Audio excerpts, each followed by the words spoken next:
Good day, and thanks so much for tuning into The Pulse. Here on this channel, we come together to make sense of important and complicated topics while asking deeper questions about the type of thinking and being that ultimately drives the way our society functions. This, of course, will point us towards solutions for creating a better and more conscious society. One of those complex topics that we've been looking at for the last few years has been around COVID vaccines. How do we know if we made the right choice to deploy these vaccines on billions of people around the planet? How can we tell how well they are actually working and at what cost? In this piece, I'm joined by Dr. Madhava Sethi, who has put together a compelling presentation around making sense of the current situation regarding these COVID vaccines. Dr. Sethi has told me that this is the way he conveys this message about vaccines, in this particular case, to other doctors in a clear and concise way. We ultimately felt that this was worthy of a wider audience, which is why we're putting it out here. If you've been looking for an honest and objective look at this topic, this video is certainly worth your consideration. We're going to stick to facts, data from the Pfizer clinical trials, and statements from the CDC themselves. We're not going to be working in any opinion or speculation here, just the data. I really want to be clear that this is not a hyperbolic video predicting mass destruction from these injections. We feel like there's been enough of that out there, and it's been really difficult for creating a meaningful discussion, given the amount of stuff that's been going on within that realm. The purpose of this is to simply have a conversation about what we can be certain about when it comes to COVID vaccines and whether health authorities and regulators have been honest and transparent about what they've been giving to the public on this matter. Our hope here is to ultimately bridge gaps and have a conversation we can all agree upon. So without further ado, my friends, let's begin. To reiterate, there are no third-party opinions here. We're just going to go right to established fact coming from our public health agencies and peer-reviewed data that's been published. As you know, there's a great crackdown on misinformation on the internet, so we're not going to provide any misinformation here. This is a statement coming from our Surgeon General at the beginning of 2022, asking for media platforms to help him crack down on misinformation. And as I said before, we're not going to present any speculation here. This is only what we know from our own authorities. So an important part of a conversation with anyone who is in disagreement with us is to figure out where can we agree? Like, where do we start from? Like, we don't start from places that we can't agree upon. That eliminates the conversation right from the get-go. So we have to first of all acknowledge the fact that the CDC has not been transparent. So those of us who have been complaining about that have a valid point. The CDC has come forward and admitted that they have not been doing a good job. On the other hand, folks who truly believe in what the CDC has been saying are unwilling to look at foreign reports. What's coming from the data coming from public health agencies in the United Kingdom, from Denmark, from Israel, Canada. They're not trusted by the other side. And we have the vaccine adverse event reporting system that is supposed to track, it's an event capturing system to track adverse events. And those reports are verified, but they have not been investigated. So we're left with having to put aside that as well. And we must acknowledge on both sides that both the mainstream and independent media have been misleading. So here's an example. Now, the UK Expose is an independent media platform out of the UK, and in February of 2022, they published this extremely provocative headline. Is the risk of contracting COVID 52 times higher if you are vaccinated? That is a bold, bold claim. Now, in order to look at that more closely, which is what we're all being called to do, we have to look at the data. And in the next slide, I will show you what the expose was reporting in that particular piece of content.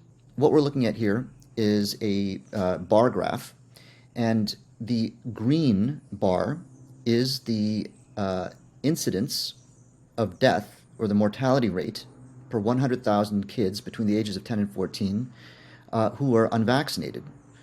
And in the red, it is the two-dose vaccinated 10 to 14 adolescents.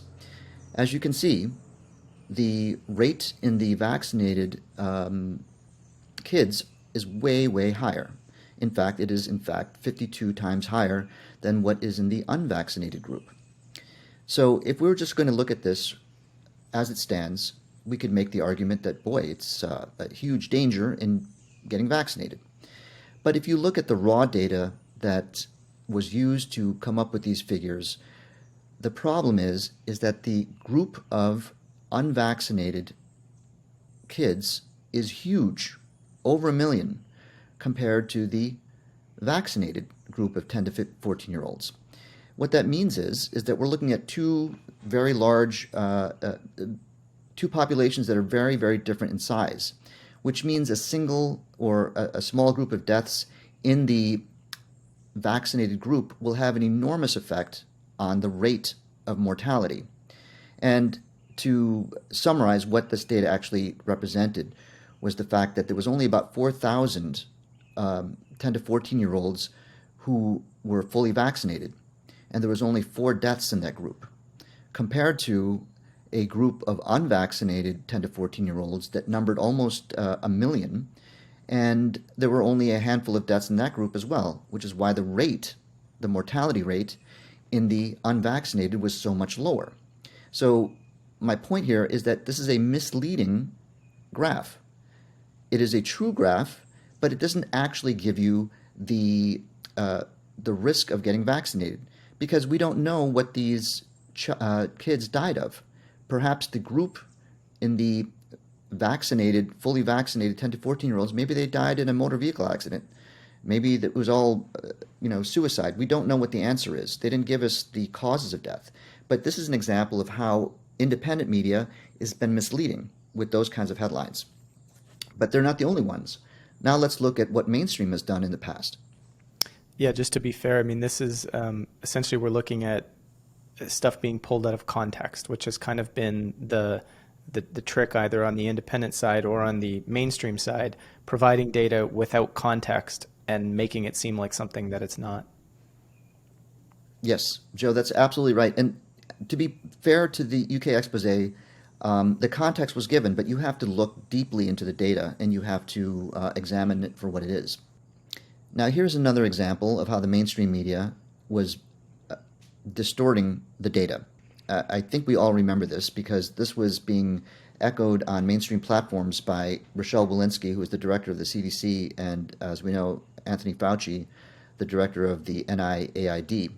And they were appearing on all platforms saying this: nearly all COVID deaths in the United States are now among the unvaccinated. And their actual statements went further than that. They were precise. They were saying 96 to 99% of COVID deaths were happening in the unvaccinated. And we have to understand that this was the beginning of a messaging campaign that said it's going to be a pandemic of the unvaccinated.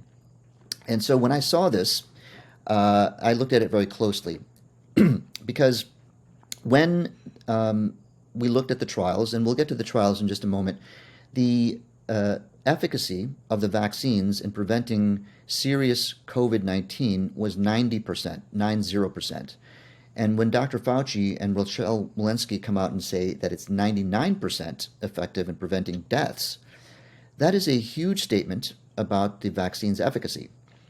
It is incorrect to say, well, 90% versus 99%, that's only a 9% difference.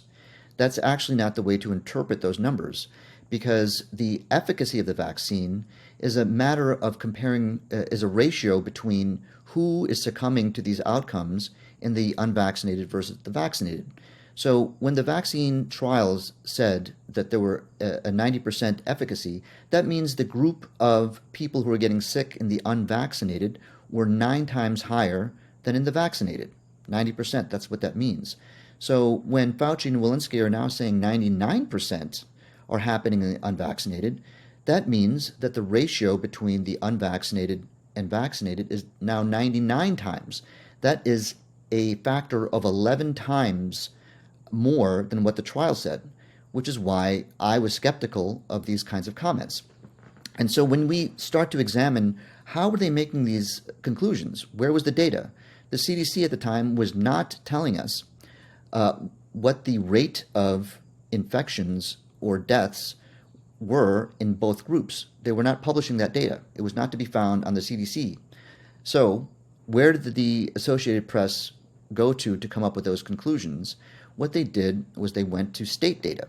And before I want to show you what the state data showed, I want to first uh, um, ask you to understand what the public would have assumed when they heard that 99% of deaths were happening in the unvaccinated. The assumption, which is very, very quick uh, and quietly made, is that we're assuming that we're looking at two pools of data, two pools of people, the unvaccinated and vaccinated, that are the same size. Because they're not telling us what the rate of death is, they're telling us that the number of deaths are different. That is an important point to keep in mind here, because we assume that the groups are the same, and therefore, if 99% of the deaths are happening in the unvaccinated, that means the vaccine is working incredibly well. Were the two pools of people the same? They were not. Now, what the states were doing at the time was they were actually adding up all of the deaths that had occurred from January 1st, 2021, through the end of June, or near the end of June 2021, a 6-month window. Now, that was not being broadcast by the Associated Press. They were incomplete in reporting because most people who read that Associated Press report and the bulletins from the CDC and the statements from Walensky and Fauci were they were assuming that they were talking about what was happening then, like in the last couple of weeks, where approximately 50% of the population in this country at the time were fully vaccinated. Okay? And if that were the case, then Fauci and Walensky's statements would have been very powerful. They would have been talking about a extremely powerful and effective vaccine if 99% of the deaths were occurring in the unvaccinated. But that's actually not the basis of what their statement, where their statement came from. They came from a 6-month window. And what I've shown here, and I believe what you're seeing is what I'm seeing here, which is the left side is the number of weekly deaths, and the right side is the percent of people in Colorado, let's say, where the state data was coming from, that were fully vaccinated. So what do we see here? Look at the month of January on the right side in terms of how many people were fully vaccinated. Almost none. Right to January 30th, we're looking at only about 3 or 4% of the population of Colorado being fully vaccinated.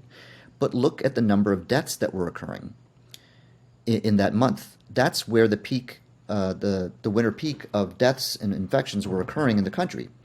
So what am I saying here? I'm saying that if you add everything up, you will most certainly come up with a huge number of deaths in the unvaccinated. Why? It's because most people, when most deaths were occurring, were unvaccinated. So this is the problem that we run into when we're not diligent in our inquiry and we just listen to what we're being told, not knowing what assumptions we're making. To be very precise here, even what we're seeing here in June, if we just look at the end, the right side of both of these graphs, where we see that about 50% of people were vaccinated, and the number of deaths per week were descending. That still that's not enough information to calculate vaccine efficacy, Right. because they're not showing us the rates. In other words, if you take a group of 100,000 people who are vaccinated and 100,000 people who are unvaccinated, what is the incidence of death from COVID in both of these groups? That is not being shown here. We're only looking at the Right. number of deaths in a population. We have no idea what the vaccine status was of those deaths. So there's a lot of distortion happening here. The numbers are correct, but look at how the Associated Press and Fauci and Walensky were presenting the data. They were not being clear, and I would expect more from our officers of public health. Right. Where do we start? And I suggest, when I'm speaking to another medical professional, is we have to come to agreement as to what we're going to use as the foundation of what we know. And I believe the best place to go is the trial data, because that is the data that launched the vaccine campaign. The Pfizer vaccine trial data, especially because it was the first, it was the most detailed, it was widely cited, it was published in the New England Journal of Medicine in the fall of 2021. The fall of 2020, and it is the most given vaccine in this country. It is the first vaccine that was authorized for the people and for adolescents and children, and it included 40,000 participants. So I hope that, if you're presenting this, giving this presentation to other people, that they will understand that that is the place to start, because this is where our health authorities went to when they were cajoling and cajoling us to get the vaccine. They said, look, we have the data. This is the trial data from Pfizer, and this is why we're authorizing it. In order to understand the data, we have to understand, generally speaking, how a vaccine trial or a medication trial is conducted.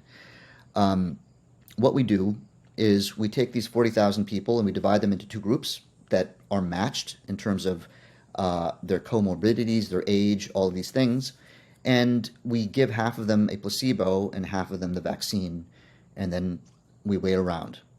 What are we waiting for? We're waiting for people to get COVID.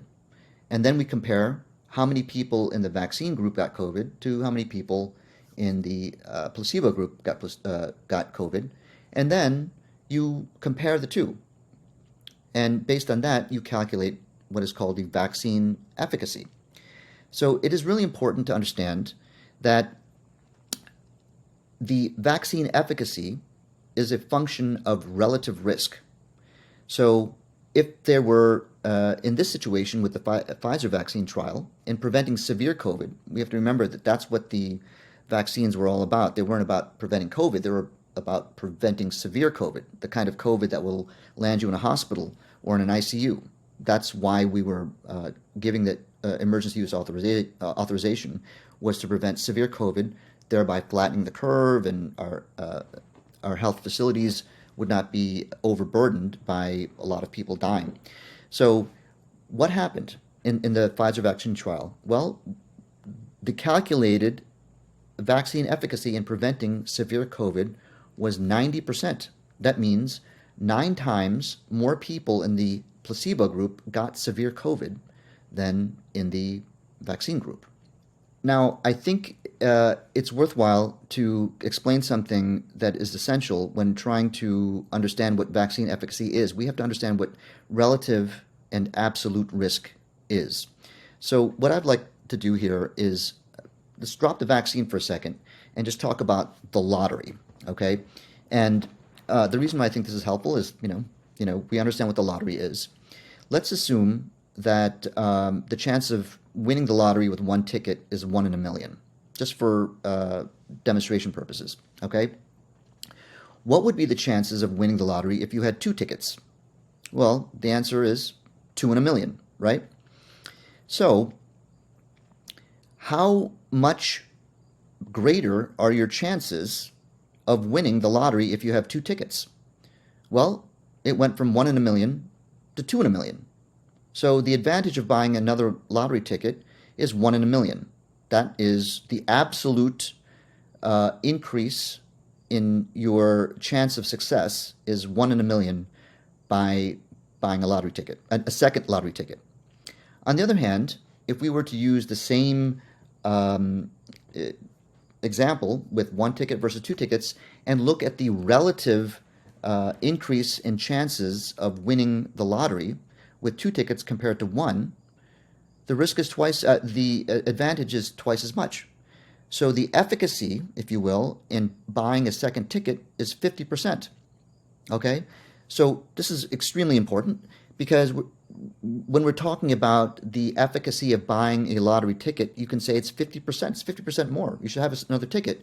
But you've only increased your chances of winning the lottery by 0.0001%. This is not hokey pokey. This is what absolute versus relative risk is. And the question I leave you with is that if you're selling lottery tickets, are you going to talk about the absolute risk advantage or the relative risk advantage? It's clear that you would talk about the relative advantage of having a second ticket, not the absolute advantage you have. Is that pretty clear? Absolutely. And I think we saw this in the real world as well with regards to how effective this discussion of 99% or 90% effectiveness that we kept hearing over and over again. Because when you asked, and there's been polls done on this, I'll throw up a piece on the screen here. When they asked people, hey, what are the chances of a vaccinated or unvaccinated person ending up in hospital? So many people were saying anywhere between 30, 40, 50, 60, 70, 80% chance if you're unvaccinated, you'll end up in a hospital. The reality is for both vaccinated and unvaccinated people, it's less than 1% chance, right? So there was a huge distortion in basically always describing these numbers as large percentages, as opposed to in the lottery example, you see, it's 0.0001%, and then you're increasing that by just a tiny bit by adding another ticket. To me, that's a great sort of crossover into the COVID discussion, is how people were assuming that your chances of ending up in hospital as an unvaccinated person were just so high, but in reality, they weren't. Yes, precisely right. That, when we hear those large numbers about efficacy, we attribute that to the risk of actually going to the hospital, as opposed to what is the absolute risk, which is what we're really asking and what we want to know. That's right. Yeah. Here's the question, right? Of those 40,000 people, we know that the published information, which we're going by, we all agree that it's 90%. That's what the trial showed. But in order to dig deeper, we have to ask how many of those 40,000 people in the trial actually developed severe COVID-19. Now, I've asked this question of many physicians who are in practice, and not one, and by these people I'm talking about not people who really looked into the data, but just, they're talking to patients and they're communicating with them. And I asked them, how many people do you think came down with severe COVID-19 in the trial? Was it 10%, which would be 4,000 people? Was it 1%, which would be 400 people? Was it, 0.5%? And every single physician that I've spoken to guesses wrong. And they're guessing, which they shouldn't be. Honestly, as physicians, we should not be guessing at this, because we would hopefully be able to communicate to our patients why we believe what we believe. And every single physician, when I tell them the number, and we'll see what the number is in a second, they were at least mildly disquieted to astounded. So take a guess, everybody. What do you think it was? How many people actually got severe COVID-19 out of 40,000 people? Here's the answer. The answer is 10. 10. Now, 9 of them happened in the placebo, and only 1 happened in the vaccine. So it is fair to say that the vaccine's efficacy in preventing severe COVID is, in fact, 90%. That is absolutely true. But here's where we have to be a little bit more careful. Based on 10 outcomes, we have decided to deploy this vaccine to hundreds of millions of people. Does that make sense? I leave it to you. This is it's your own feeling about what this is. Most physicians, or all physicians I've talked to, had to scratch their head and say, wait a minute, is that really what we did? That is, in fact, what we did. So the reason why the number of people who actually got COVID-19 is relevant, and we're going to break this down some more, is that when we are talking about really how good the vaccine is, we need to know how many people have to be vaccinated to prevent a single severe case of COVID-19. What is that number? Let's look. Here we have the vaccine efficacy is 90%, as we said. So we need to look at the absolute risk reduction, okay? And that's not hard to calculate, because what I'm doing here is that there were 20,000 people in each group. 9 in the placebo group got severe COVID, and 1 in the vaccinated group got severe COVID. So that means in order to prevent 8 cases, you had to inoculate 20,000 people. That means that if you wanted to prevent 1 case of severe COVID, you would have to inoculate 2,500 people. Okay? This is the absolute risk reduction by getting vaccinated. It's 9 times higher in the unvaccinated group, but you're only getting a 0.04% reduction of getting severe COVID-19. That's what that means. Now, the reason why this is important is when we're trying to make our own personal decision about whether or not we should get vaccinated, we have to look at what the risk versus the benefit is. Now, with an absolute risk reduction of 0.04%, should you get vaccinated? Should you? It depends, right? If there were no risk to getting the vaccine, the answer is yes. Of course, it's a tiny, benefit, but why not get this jab if there's a benefit? This is the problem that we're running into when we don't consider what the risk is of getting vaccinated. Now, I don't want to go into VAERS here, and I don't want to talk about extreme positions that are coming from independent media saying that everyone's going to die and all of this stuff. We're just going to stick with the trial data. What did the trial say? Okay, this is the importance of this presentation, is that we're only going to look at the trial. Was there a risk in getting vaccinated? And the answer is yes, there was. What was the risk? Let's see. The 2,500. That was the number of people you needed to get vaccinated. That's called the number needed to vaccinate. Okay, we never hear about this as the public. This is not a number that the vaccine manufacturers or the CDC or the FDA is proud of, because that is a huge number of people to vaccinate in order to prevent one hospitalization. And I understand this is a subjective number. Is it a huge number? It depends on what the risk is. Okay, so what is the risk? So let's go to the next slide. So how do we assess risk from the vaccine trial? Everybody knows that there are side effects from getting a vaccine. You get a sore arm, you get a fever, you feel malaise for a day or so. We're not going to talk about those things. We're going to go to the important stuff, which is serious adverse events. And by serious, there is a definition. This is not a subjective term. Serious means something very specific to our regulatory boards and to the vaccine manufacturers. Serious adverse events from a vaccine are defined as this: death, a life-threatening situation where you are at substantial risk of dying at the time of event, even though it may have been for a short period. You needed to have medical or surgical intervention. You needed to be hospitalized, whether that was for a day or for the rest of your life.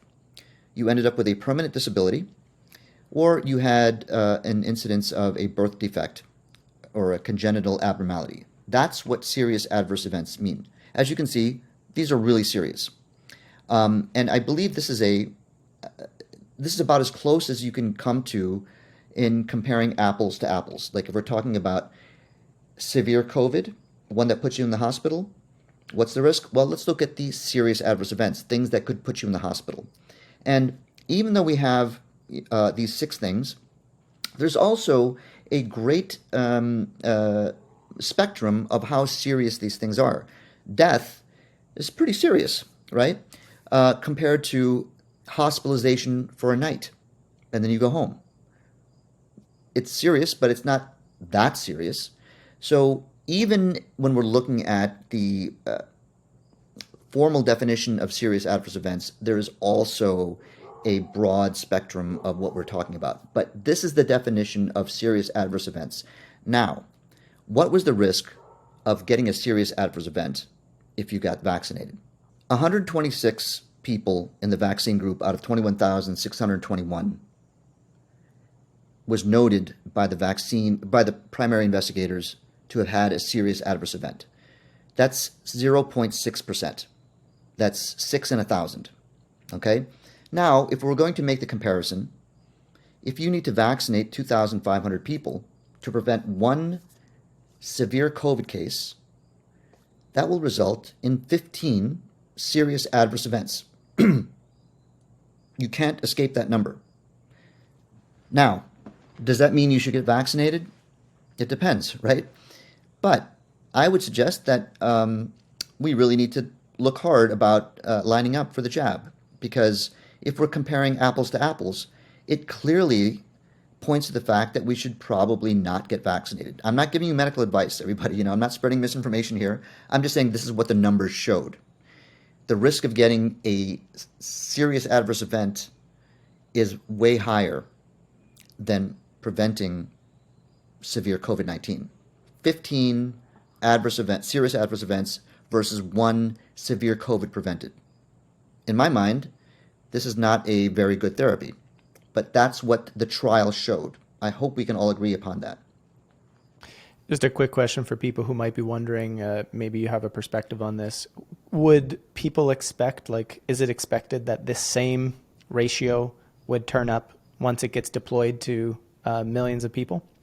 Well, it is an impossible question to answer, okay? And what you're bringing up is very, very important because this is how vaccines get approved and medical therapies get approved. This is the phase 3 trial. It's understood that it's only an approximation of what's going to happen once it gets deployed to millions and millions of people, which is why we have a pharmacovigilance system in place where the vaccine manufacturers are required to report these kinds of events to the FDA once it gets deployed. So we don't know. It's a good question. But the point here, which is excellent that you're making, is given this number, should we have moved forward? I say no. It doesn't mean like we all have to die of COVID. It means we can do better. Let's come up with another vaccine that has less, serious adverse events. We don't know if this is actually going to play out or not. But when people start to say, I don't believe in these adverse events, it's all misinformation, it's people who are fear-mongering. Maybe, but that's not what the trial said. The trial said that there's going to be a ton of serious adverse events. 6 in 1,000 is a lot. And whether or not we're having that, that's another discussion. But here we're sticking with the trial data alone. The important part of this is that we're sticking with a piece of information, a document that both parties should be able to agree upon as being valid. How, then, was this product authorized? Well, in the published data, which is in the New England Journal of Medicine, and we'll put the links in the show notes or at the end of this presentation, the reason why this was not pursued by the regulatory agencies is that if you look at the number of serious adverse events in the placebo group, it was 111, which comes out to 0.5%, which is almost the same as 0.6%. And the authors predictably said, well, it's about the same, so let's just move on. Now, we have to be very, very careful here, okay? Because this is an impossible comparison to make. And the reason why I'm saying that is, first, as an anesthesiologist, I have given a placebo in the form of saline, which is exactly what the trial used. It used saline. I'm going to take the trial as being valid. They're not misleading us with, we gave some terrible thing to the placebo people. No, they gave placebo. That's what's in the trial.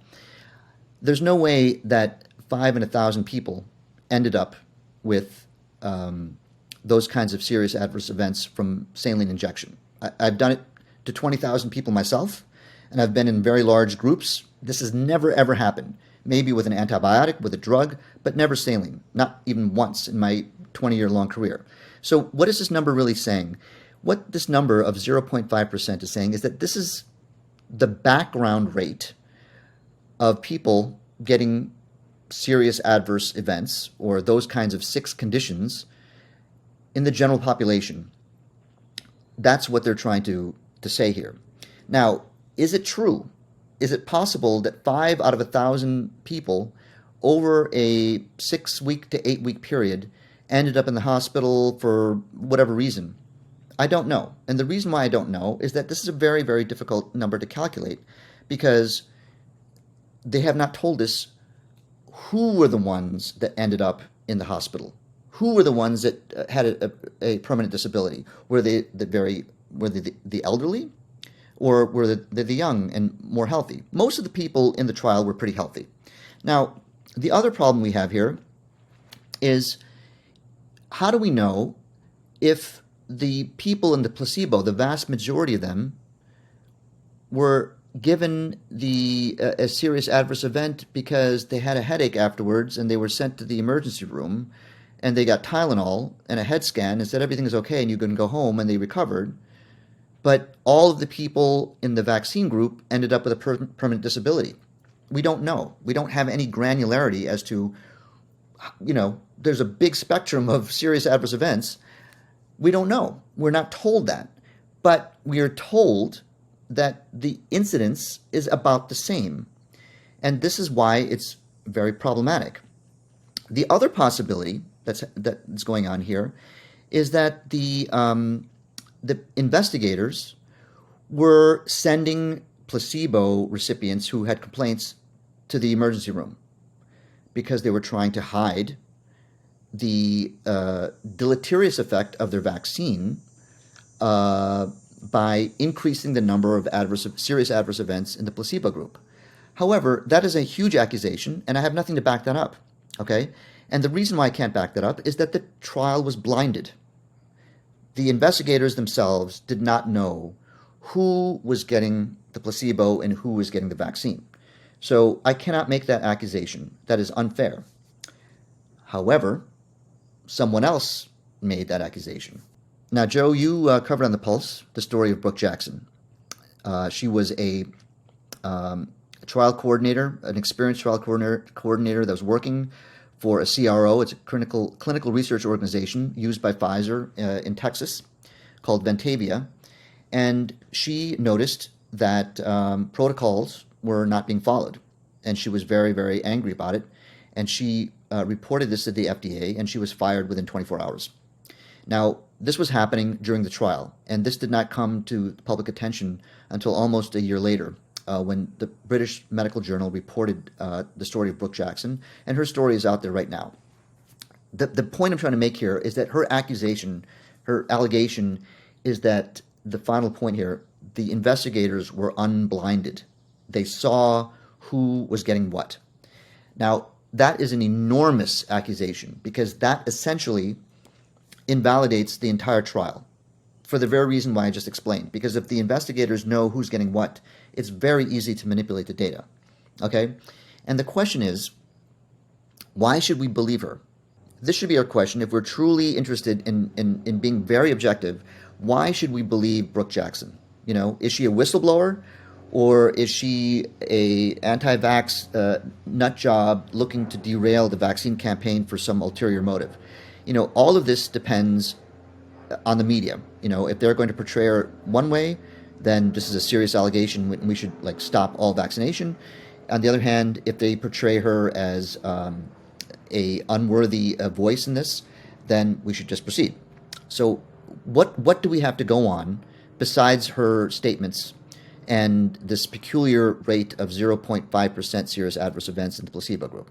Well, this is where an example of where we have to look harder beyond a headline and beyond what the New York Times is saying or what Fauci is saying. Let's look harder at what we know. This is public data. Here is a document, a public document. What this is a table that came out of a very long memorandum that was sent from Pfizer to the FDA, to the VRBPAC, which is called the Vaccine-Related Biologic Product Advisory Committee. This is a small group of quote-unquote experts that sits on the FDA that advises whether or not we should authorize an intervention. Okay? This was a long document, and this is Table 2. This is an incredibly important piece of information that does not get wide recognition. This is coming from Pfizer, and what we're looking at here, it may be hard to see for you, but I will explain to you what this says. This is showing us what is the evaluable population of the two groups as the trial proceeded. Now, we can expect in any trial, at every stage, people are going to drop out of the trial for various reasons. They died. They just decided they didn't want to participate. They didn't show up for their appointment. There was an error in the administration of the placebo or the vaccine. There's so many different reasons why people will drop out. And we would expect that if the trial is blinded, if the investigators are blinded, about the same number of people in both the vaccine and placebo group will drop out of the trial. Why? Because they're being treated the same way with, by investigators who are blinded. They don't know who's getting who, and there's no reason for them to drop out more in one group than the other. And what we see in this table is that if you go through each one of these rows, we see what happened at the beginning. There were 21,000 in one group, 21,000 in the other group, and then as we go through the trial after dose 1, dose 2, people started to drop out. Now, the number of people that are dropping out at each stage of the trial is essentially the same, which is what we would expect. And you can look at that yourself. I'd advise you all to pause right here and look at it for yourself. You can see the link at the end if you want to go look at it yourself. But approximately the same number of people are dropping out of both wings at the same time until a critical point in the trial, which was what happened within 7 days of getting the second dose. And what we see here is, as opposed to all of the other stages of the trial, 311 people dropped out of the vaccine group compared to only 60 in the placebo group. That means 5 times more people dropped out of the vaccine group. Why? Pfizer says it was due to, quote, important protocol deviations, end quote. What are these important protocol deviations? They don't tell us. Did the FDA ask? They did not. Now, we have to be very, very objective here. Could this have happened coincidentally? What do you think? I mean, my first thought would be, I don't know, pick 10 other trials that have gone on out there, some vaccine, some pharmaceutical, and see if this has happened before, see how common this is. It totally makes sense in a completely blinded study that things should be normal throughout the way, as in you should expect both in each group because nobody really knows what they're getting. And unless there are, really severe sort of side effects from the actual intervention, and people are like, you know what, I just don't want to do this anymore. That's what would potentially produce, an increase on one side. But to me, this is hard to say. It would be coincidence, unless, again, I just don't have enough experience in this space, and maybe this happens, once a year. I don't know. Those are excellent questions. So to address that, the first thing is, if you go and look at what happened after the first dose, it's the same number. Okay, so what we can say here is we've eliminated the differences in protocol between giving a deeply refrigerated vaccine versus a placebo. So that's really the only difference between the two groups. And the investigators were supposed to be blinded. So there's no reason why at dose 2 so many more have been pulled out. But the question I had was, could this be a coincidence? And the answer is absolutely yes. You cannot rule out coincidence, okay? But here's where we need to be more careful, which is, what are the chances that this could have happened coincidentally? We know the answer to this question. It is it's a statistical method to determining what are the chances that my intervention actually is working and it's not just out of coincidence. This kind of statistical analysis is called, or the test is called the Fischer exact test. This is a really important tool in statistics, okay? This is how we determine, as I said before, whether my intervention is actually having an effect or whether it is just by chance, okay? And let's be very clear here, and this may be more detailed than we want to go into, but if, let's say, we said 5 times more people were pulled out of the vaccine trial compared to the placebo trial. What if that number was 5 out of 20,000 in the vaccine group and only 1 in the placebo group?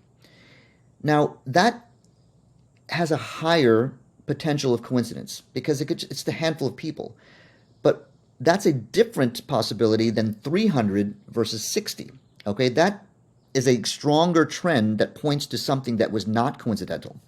Anyway, you have to understand that that's why those numbers are important when applying the Fischer exact test.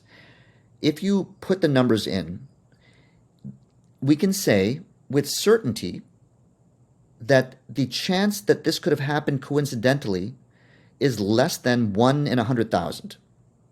The answer is actually much less than 1 in 100,000, but that's the limits of this particular online tool. It's, 0.00001. That's the p-value. And I don't know how much of our audience is interested in p-values, but that's a very important statistical calculation which speaks to the confidence we can have in our conclusion. So the point here is that it could have been a coincidence, but the chances that it was a coincidence is unbelievably low. So if you want to run with the axiom or assumption that this was coincidental, you can if you want to, but the chances that you're right are extremely low. This was not a coincidence. It wasn't. It could have been, but you're putting your money on the wrong side when you say it's a coincidence. And if that wasn't enough, look what happened. Several months later, in the pediatric trial, this is the equivalent document sent by Pfizer to the FDA, the same format as the memorandum in preparation for the hearings on emergency authorization. It happened again in kids. And here we say at the same point in the trial, now there were 6 times more kids that were yanked from the study after getting the second dose, within 7 days of the second dose. Is it a coincidence? Or did something happen? Were the investigators unblinded? What happened to the kids that got pulled out of the trial after the second dose? What happened to the adults that got pulled out of the trial after the second dose? We don't know. I would expect, and I hope all of you out there, if there are healthcare professionals out there, we would expect the FDA to ask the question, what happened? And they didn't. Thanks so much for watching part 1 of this. Part 2 will be released in just a couple of days right here on The Pulse, so be sure to subscribe to our channel and turn on the notification bell so you don't miss it. Until then, share this video with friends and family so we can better make sense of our current situation together. If you'd like to support our work here at The Pulse, consider becoming a member of our Explorer Lounge. As a member, you get access to exclusive video content as well as a private social network filled with like minds just like you, who are all working to make sense of the world, explore alternative solutions, and who support each other in complex times, just like the ones we're in right now. Of course, membership dues goes towards us being able to continue our work here at The Pulse as well. That's it. That's all.